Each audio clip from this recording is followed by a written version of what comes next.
Alors évidemment, une entreprise familiale, ce n'est pas seulement un bilan comptable, ce sont aussi des liens, un affect qui construisent parfois au fil des siècles des sagas exceptionnelles. Morgane Bouvier et Philippe Maire. Un frère et une sœur, une mère et son fils. Deux entreprises transmises de génération en génération, depuis plus de 400 ans.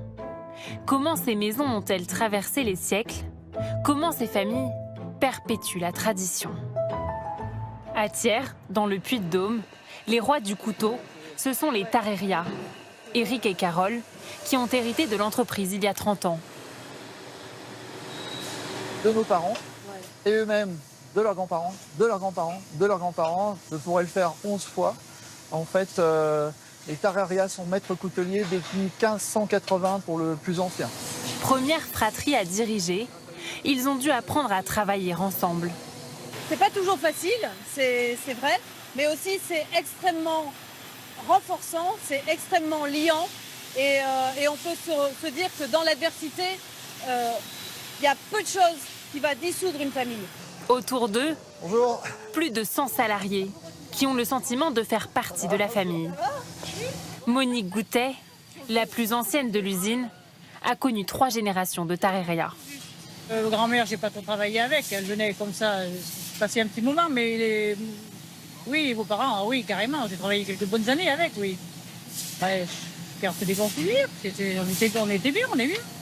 Quand il a fallu penser à la relève, pour Éric Tarréria, c'était une évidence. Sa sœur, elle, se rêvait vétérinaire. Ça n'a pas duré très longtemps et puis en fait on est tombé dedans tout petit. Les vacances scolaires on les passait dans l'entreprise familiale.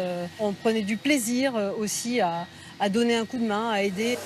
Aujourd'hui, tous les deux l'assurent, être une entreprise familiale offre le luxe de ne pas se précipiter. Ce qui est important, c'est d'avoir une vision dans le temps et de ne pas prendre des décisions court-termistes qui feraient que du coup, on mettra en péril la pérennité globale de l'outil et de son évolution. Dans les entreprises familiales, tout semble parfaitement huilé, sur des générations. Mais parfois, des imprévus surgissent.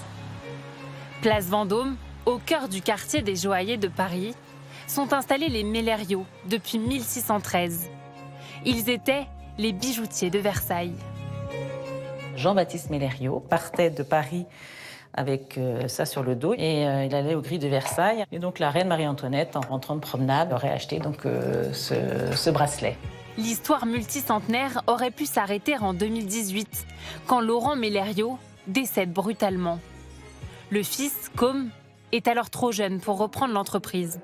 C'est donc à sa femme que revient la lourde tâche de faire le lien entre les générations. Il a fallu que je dirige cette maison et donc j'ai pu effectivement trouver que c'était un poids, mais finalement on apprend beaucoup. Et je suis très très heureuse déjà de travailler avec mon fils et que la transmission se commence et continue. C'était mon père qui m'avait emmené chez Mélériaux la première fois. Et c'est vrai que quand on est petit, voir son nom de famille sur la devanture Mélériaux, c'est vrai que ça fait un choc. C'est assez fort et c'est une image qu'on garde toute sa vie. Et on se dit, pourquoi pas un jour, ouais. Ici, la postérité semble assurée. Moi, je vais avoir un petit garçon, la 16e génération. Chez les Tarréria, l'avenir est déjà écrit. Leurs fils respectifs se préparent à reprendre la coutellerie. Il faut quand même leur demander leur avis aux descendants. Les élections européennes, c'est parti.